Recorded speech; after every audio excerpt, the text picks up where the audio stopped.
Hey,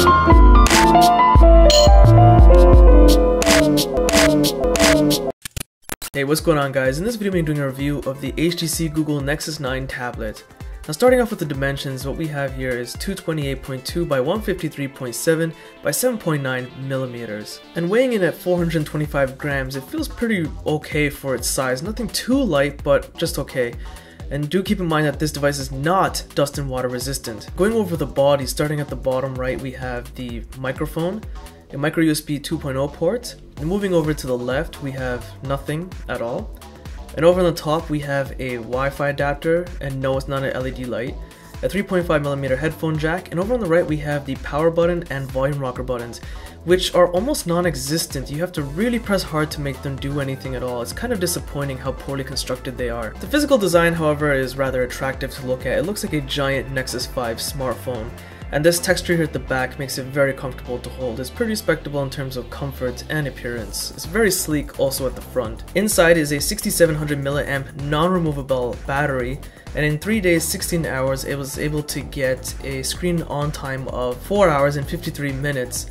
And that includes about an hour and a half of YouTube being used, which is using the speakers, and other various things like using the camera for about 20 minutes, surfing the net, and other random things. Battery performance overall is rather disappointing, especially considering other devices like the Note 4, for example, or other tablets are able to get better battery performance. In fact, a tablet should be able to average 7 hours of on-screen time while watching a video. Now over onto the display, we have an 8.9-inch IPS LCD screen with a resolution of 1536 by 2048 with an approximate 281 ppi, protected by Corning Gorilla Glass 3. And the clarity is pretty decent and respectable. It's not the sharpest screen I've ever seen on a tablet, but it's certainly a good one. Not only that, color representations are pretty accurate, as you would expect them to be, not too oversaturated or not too dull looking. Bad thing about the screen is that it has a 4:3 ratio, so when you're watching videos like I'm demonstrating, you're going to get huge letterboxing effects. You're getting black bars at the top and the bottom when watching videos. It's okay when browsing the net, playing video games, or going through Facebook or whatnot, but when you're reading comics or watching videos, it is a bit of a disappointment because a lot of screen space is wasted. And what you're seeing and hearing right now is footage taken from the rear 8-megapixel camera of the Nexus 9 camera. And as you would expect, like any other tablet, it is rather disappointing. In fact, the camera on this tablet is really disappointing and terrible. And this includes picture quality as well. And all audio and video that you guys are seeing right now is taken with the front-facing 1.6 megapixel camera of the Nexus 9. You'll notice that this segment is small compared to the rest of the video because the rest of the video is in 1080p, whereas the front-facing camera on the Nexus 9 can only record in 720p. That's why this segment is small. If I expanded it, it would have made the picture very grainy and blurry.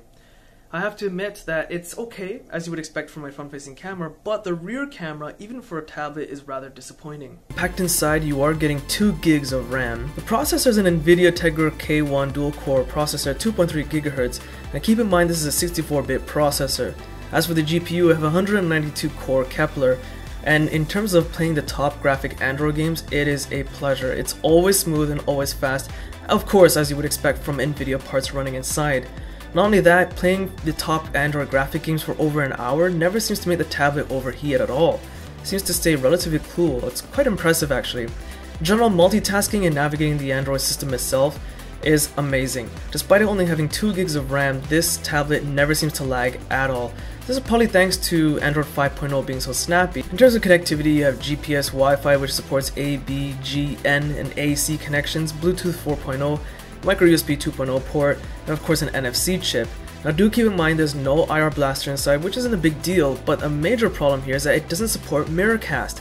It only supports mirroring to a Chromecast player or a Nexus player, which is kind of unfortunate because Google's really pushing Mirrorcast at one point. They seem to abandon it and want people to be forced to using their own exclusive media players. In terms of internal storage, you have 2 available options of the tablet available, either 16 or 32 gigs of internal storage. However, neither of them have a micro SD card slot, so you're not allowed to use external storage of any kind, which is very disappointing. Now, a lot of people assume that the piece of plastic at the top of the tablet is the LED notification light, but that's actually not the case. It's just an antenna. The LED light is actually located on the bottom bezel of the tablet, which only appears if your tablet is nearly dead or the battery is completely drained and when you plug it in to charge. It actually never appears if you get a Gmail notification or any notification at all. It makes you wonder why there's an LED light in the first place. At this point I'm going to do my usual speaker test. I have the volume maxed out and it does have dual front-facing speakers. You can see the tablet sitting on my desk. Now I'm playing a video from my YouTube channel. It's a review of the Galaxy Note 4. You can find a link to that review in the video description. And what I actually have done is place my camera about 20 feet away from the tablet, and currently I'm speaking through my microphone. So what I'm going to actually do is turn off my microphone and switch to the camera mic so you guys can get a feel for how loud the tablet is. It doesn't lag at all. It doesn't even seem to struggle in the slightest bit considering how many pixels it has to power. All games were tested on max graphics. I think that's long enough of a sample for you guys. I have to admit that despite it being a quiet room, the dual front-facing speakers on this tablet are awesome. They're very loud and they perform excellent. Now in terms of software, you have some features like double tapping the screen to wake it up. And of course, because it's running Android 5.0 Lollipop, you have some new features like notifications showing up in your lock screen, for example. Also changed in Lollipop is the notification drawer. Swiping once will show your notifications, swiping a second time will show your quick settings toggle. The system settings menu now has its own internal search function. For example, if I were to type in BAT, it would show things like the battery, for example, and tapping it will take me straight to the battery menu. And because this is a Nexus device, you can expect to receive Android updates very quickly compared to other devices. And not only that, because it is a Nexus device, you're also getting one of the most cleanest and simplest versions of Android, which is a good thing. One of the things mentioned on the official Android 5.0 Lollipop site is that it supports 4 wake-up commands. So if you change the Google Now app settings, you can actually say OK Google from anywhere in the tablet and the screen will turn on.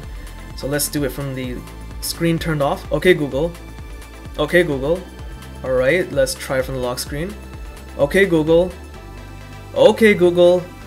Okay, let's try it from a random app. OK Google. OK Google. Let's try it from here. OK Google. Stupid. Stupid, lacking intelligence or common sense. Ah, shut up. And in terms of exclusive features, there's not much more to show you guys because a lot of other devices will be receiving the same features once manufacturers start sending the Android 5.0 update to their devices. So I'm giving the Nexus 9 a 7 out of 10, and a lot of people are going to think I'm being very harsh here, but this is the reality of it. The Nexus 9 is not even cheap. It's not like Nexus devices are cheap on the Google Play Store anymore. The Nexus 9 is actually rather expensive. Now there's a lot of problems with this device. The first is that the volume rocker button and the power button are almost non-existent. You have to really press hard to get a hold of those buttons to work. The other thing is the OK Google command, which is advertised on the official Android 5.0 website, and that website is created by Google staff, says that the OK Google command, if it is set accordingly, which I did in the Google Now app, will wake up the device if the screen is off, from the lock screen, or from any random app that is currently running. It doesn't work for any of those occasions. Battery performance is absolutely horrendous. The Galaxy S5, the Galaxy Note 4, the HTC One M8, those smartphones all perform the same in battery, if not better at times. The screen ratios, a lot of people will be mixed about this, but it is 4:3, which is still a problem. Let me explain why. When playing video games, it's fine, it's great. When you're doing random web browsing, Facebooking, emails, it runs fine.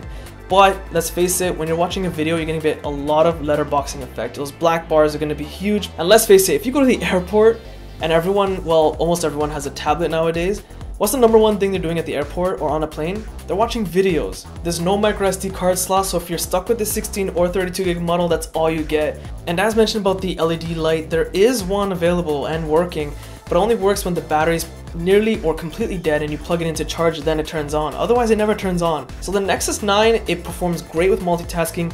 It's a great video gaming device, especially with it running NVIDIA parts. The dual front-facing speakers are fantastic. The screen is pretty good, not the best, but pretty good. But if you're gonna spend that much money, you might want to look at other tablets on the market.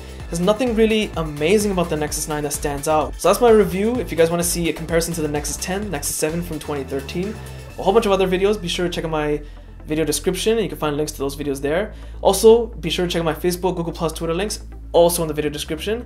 Hit the like button, it does help, subscribe, and thanks for watching.